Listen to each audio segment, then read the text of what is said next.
mas maisip na pwede palang mayari ito, Ramon. I understand. Walang magulang ang dapat maglibing sa sarili niyang anak.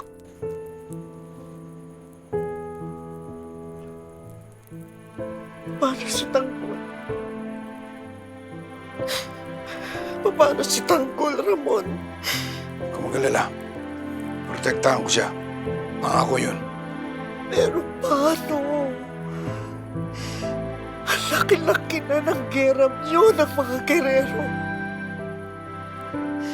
Ang anak ko si David. Naging biktima na. Sigurado ako naman hindi sila titigil hanggat hindi nila naisusunod si Tanggol. Kaya sobra.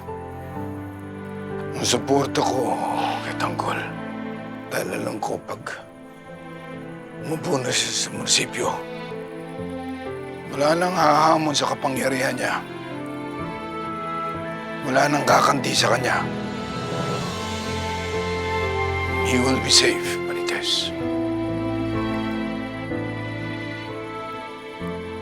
You will be safe.